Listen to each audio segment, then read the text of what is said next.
All right, diving right in today. Let's do it. We've got a listener request, a deep dive into uh, Shergo Martial Arts Brazilian Jiu-Jitsu Basics. Great beginner's book. Sounds like a good one. Yeah, this is drawing from www.getpedia.com, and it includes samples from Aranha Simco. Oh, wow. You know this guy. Yeah, he wrote Brazilian Jiu-Jitsu, the master text, and Brazilian Jiu-Jitsu basics. Okay, so we're dealing with some foundational stuff here. Absolutely, like really core principles of BJJ. All right, well, got to say right off the bat, there's a pretty serious warning in this book. Oh, yeah. It really emphasizes that these techniques, if you're doing them wrong, can be dangerous. Makes sense, yeah. So it says, like, really strongly, you got to talk to a doctor before you even start training. Always be communicating with your training partners. Right, got to be on the same page. And this is the big one, practicing under someone who knows what they're doing, like qualified instructors. Yeah, no substitute for that. Right, so this deep dive, it's just for you to get the ideas for information. It's Right. definitely not, replacing actually getting out there and training with someone. For sure, need that hands-on experience, with someone who can correct you and stuff. Totally. Like, understanding the theory is one thing, but Like actually doing it. yeah, it's a whole different ballgame. All right, so the book itself, it's like a selection of fundamental moves, Okay. kind of a taste of the bigger Brazilian Jiu-Jitsu, the master text. Gotcha, like a primer. Right, and it's got some pretty impressive reviews, actually. Oh, yeah, like what? So Lito Angeles, he's from Black Belt Magazine. Okay, yeah, I know him. Yeah, and he called it like the best BJJ book he's ever seen. Wow, high praise. Praising all the technical detail in it. And then you've got Bill Lewis. He talked about how relevant it is to modern MMA. Interesting. And then Gustavo Machado. Oh, Machado, yeah, he's a beast. Yeah, BJJ black belt. And he really liked how easy it is for people to pick up and learn from. So it's approachable, even for beginners. Exactly. So this book, it's got some serious street cred, Yeah, definitely sounds like a solid resource. So our mission today, specifically for you listening, is to break down those fundamental standing techniques from these excerpts. Okay. We're going to get into those self-defense principles, like how to think strategically right from the very beginning when you first engage with someone. That initial phase is so crucial, sets the tone for everything that follows. All right, so let's jump in. Let's do it. So BJJ, everyone knows, it's famous for groundwork. Right, ground game is king. But these excerpts, they're making it super clear that knowing how to handle yourself on your feet, that's like essential, especially when you're starting out. Yeah, it's like you got to be able to dictate where the fight goes, right? Yeah, exactly. Whether it stays standing or goes to the ground, you want to be the one making that choice. You might have heard that a lot of beginner BJJ classes, they start sparring from the knees. Oh, yeah, that's pretty common. I remember that. Yeah. In the book, it kind of explains why they do that. Oh, interesting. I always just figured it was to... Yeah. Ease people in. Yeah, exactly. So it's about getting comfortable on the ground. Right. Like being okay with someone being on top of you. It can be a bit claustrophobic at first. For sure. And it forces you to develop those core BJJ principles. Leverage, positioning, all that good stuff. Right. And it makes you do it without relying on like how naturally athletic you are or how comfy you are standing up. Smart. It levels the playing field a bit. Yeah, but like the excerpts are saying, a complete understanding of DJJ, it means being good on your feet too. Got to be well-rounded. This part of the deep dive, we're going to focus on those basic standing techniques that you're going to see, probably in your first year of training. Okay. Like the skills you need before you can even think about getting your blue belt. The fundamentals, the building blocks. Right. Those are the movements that bridge the gap between like standing and the ground game. That transition is so key. Now, the book uses this term. It's Portuguese, gatas. Yeah, and it means takedowns or throws. Oh, wait, bringing them down. And their purpose, it's super direct. You're taking the attacker to the ground, and you're using balance, timing, and leverage to do it. Classic BJJ principles. Yeah, and it even says, like, these techniques are often using basic physics. Oh, interesting. Like momentum, gravity, acceleration, all that. You're basically turning their own force against them. Exactly. It's like a little push at the right time can use their forward movement to make them fall. Beautiful, efficient. Now, there's this big emphasis on getting to the clinch. The clinch. Yeah. There's even a quote that says, if you have the clinch, you have good jiu-jitsu. Wow, that's a strong statement. Right. So the clinch, think of it like a close hug. But the goal is to control your opponent. Right, limit their options. You're trying to stop them from hitting you with any real power. Because in striking, distance is power. Exactly. You need that space to generate force for a knockout punch or a powerful kick. And the clinch takes that away. It becomes a grappling exchange where BJJ shines. So when you're in the clinch, both people are holding on to each other, standing up. Right. And that makes it way harder to land a damaging strike Eh. because they just don't have the room to move. Yeah, their range of motion is restricted. Can't really wind up for a big shot. And from there, that's where a skilled BJJ fighter Hmm. can, do a takedown, bring it to the ground where they excel. Makes sense. Take the fight to your domain. So how do you get to this all-important clinch? Yeah, how do you initiate that? Well, the book outlines a couple of methods. Okay. The first one, it's called a progressive indirect attack. Progressive indirect attack. Interesting. Yeah, let's break it down. Okay. So picture this. You start by throwing a strike, something high, aimed at their head.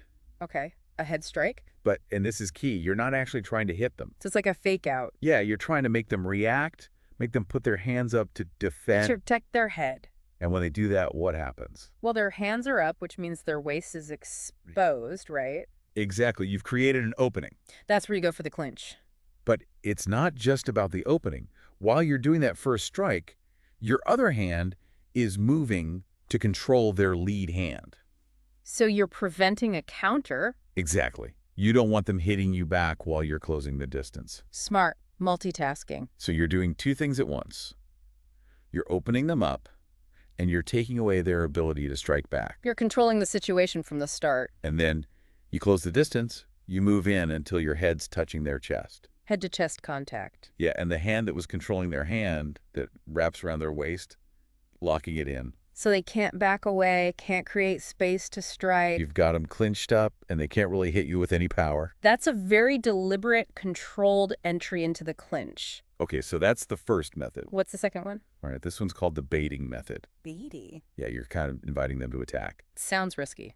It is, a little bit, but there's strategy to it. Okay, I'm intrigued. So you start with your legs close together, but you lean back slightly. Okay. Your head's just out of their reach. And then, here's the bait.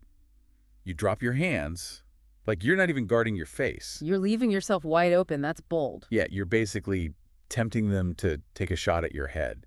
I can see how that would draw them in. But there are a couple of things that make this safer than it sounds. Okay, good, because it sounds pretty risky. One, your head's actually out of range. And two, you're ready for their attack. So you're anticipating their move. The moment they throw that punch, you lean forward and you bring your hands up fast to protect your face. So the lowered hands were just a trick. Exactly. Your defense is still there. And as you come forward, that's when you clinch. One of your hands controls one of their arms, stops them from backing out. Okay. And you get your head into their chest, more protection from punches. Head to chest. Got it. You've used their aggression against them, drawn them into the clinch. I like it. It's like a trap. So you've gotten to the clinch. No. Now, the takedown. Right. Got to get them to the ground. The first move they describe is dropping to one knee.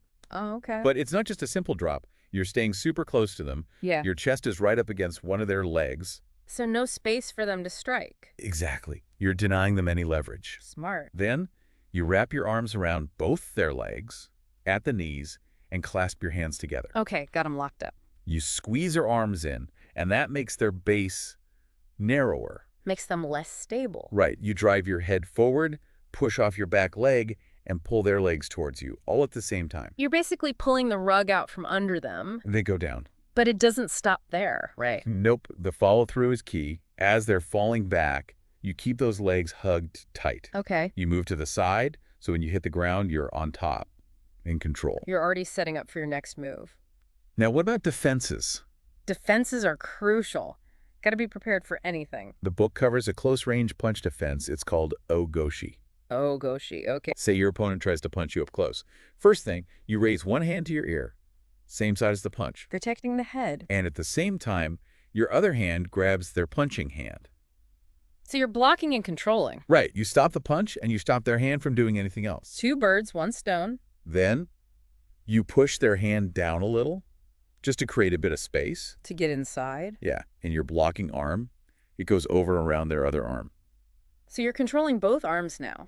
Now for the throw, you turn to face the same way they are. Okay. but your hips are lower than theirs. That's important for leverage. You bump your hips against theirs hard. To break their balance. Your arm that went over their arm that goes around their back now. Okay. Your other hand pulls their arm in towards your waist. Gotcha. To throw them, you pull down and to the side with that arm at your waist and twist your hips the opposite way. Using your hips to generate power.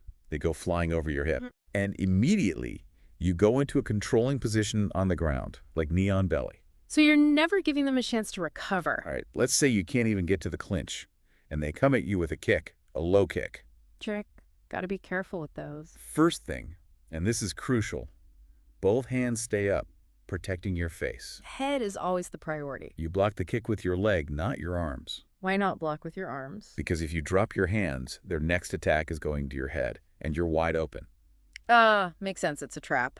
So to block, you lift your lead leg, knee high, toes pointed down. Okay. Back knees slightly bent for balance. Got it. One hand still up, guarding, and your other hand, it reaches down to grab their ankle as they kick. So you're not just blocking, you're grabbing. Right, you're taking control of their leg. What next? You step forward with your other leg and hook it behind their other leg. Okay. You get in close, your belly's almost touching their inner thigh. Setting up the takedown. This one's called o-uchigari. Another judo technique.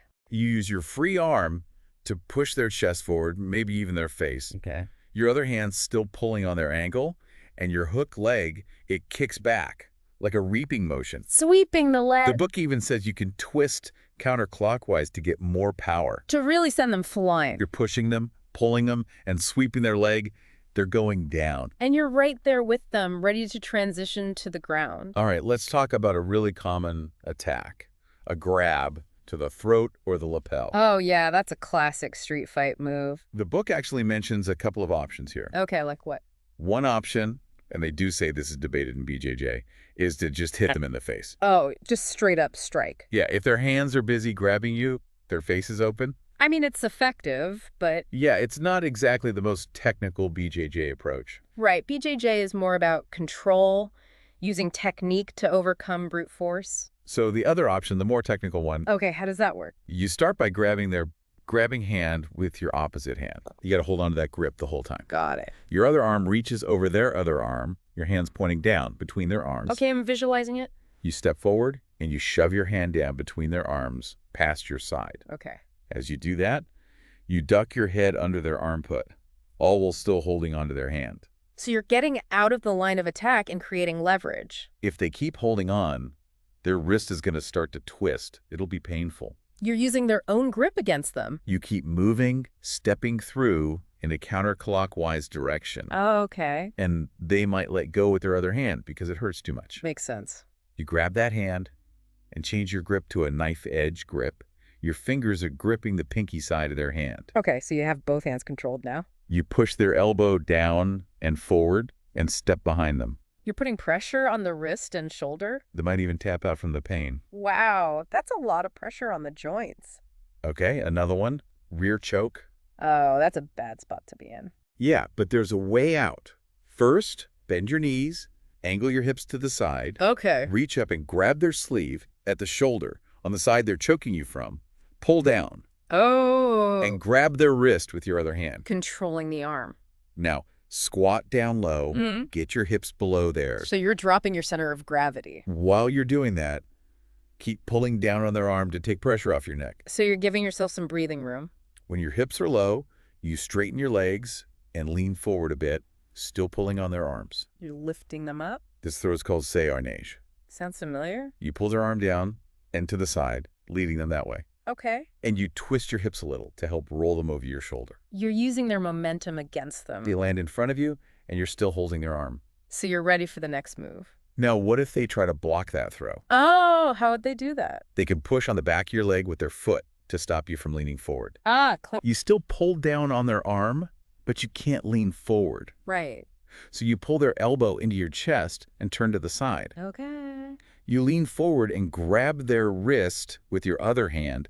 Try to keep their arm at a weird angle. To put pressure on the shoulder? Sometimes that's enough to make them tap out or lose balance. That joint pressure can be brutal. When they lose balance, you hook your leg behind their leg.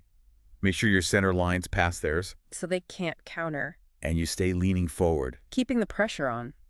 Now you do a takedown called osotogari. Another reaping technique. You kick your leg up and back, reaping their leg, while you drive your shoulder into their shoulder, still keeping that pressure on their arm. It's like a multi-pronged attack. They fall, and you've still got their arm.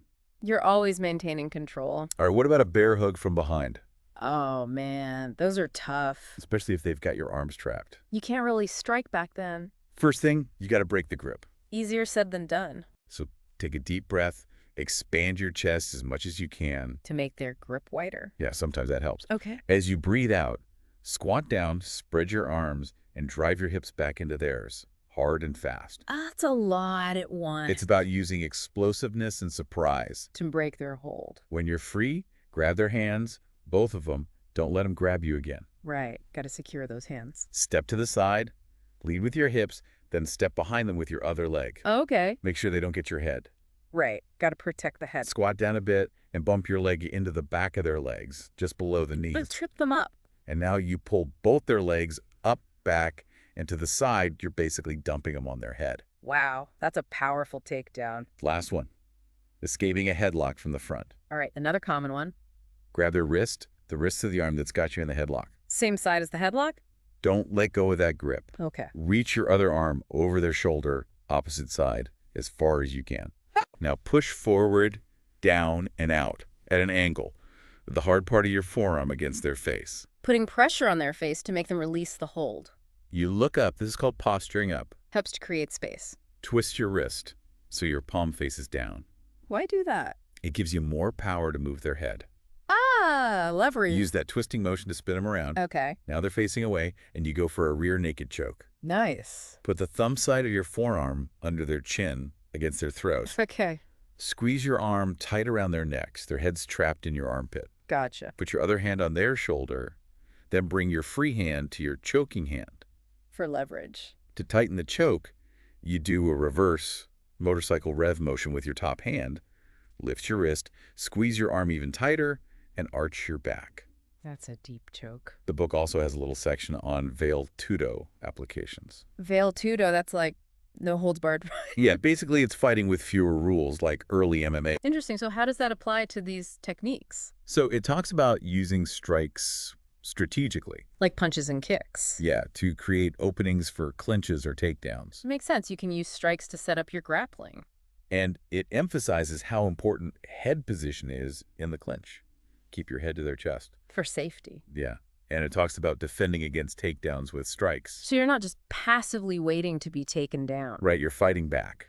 What else? It shows takedowns from the back clinch and takedowns when your opponent's against a wall. Okay. Defenses for back clinches and bear hugs, specific to that veil tudo context. So it's about adapting the techniques to a more chaotic environment. And it talks about using the wall to your advantage, like driving your opponent into it to limit their power. Smart. Using the environment. These veil tudo examples, they really show how adaptable BJJ is. It's not just a sport, it's a fighting system. You can use it in a lot of different situations. That's what makes it so effective.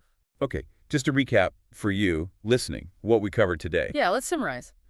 We talked about how to get to the clinch, different takedowns from the clinch, defenses for punches, kicks, grabs, chokes, bear hugs, headlocks. A lot of ground to cover, pun intended. We also talked about the strategy behind it all, using strikes to set up grappling, the importance of body position, and how leverage makes these techniques work. Those are the core principles that underlie everything in BJJ. Hopefully this gave you a good overview of these standing techniques without getting too overwhelming. Sometimes the details can get a bit much. One thing that really struck me is how important these standing exchanges are.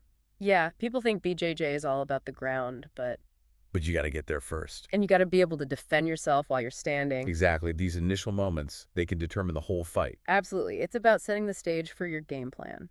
Here's something to think about.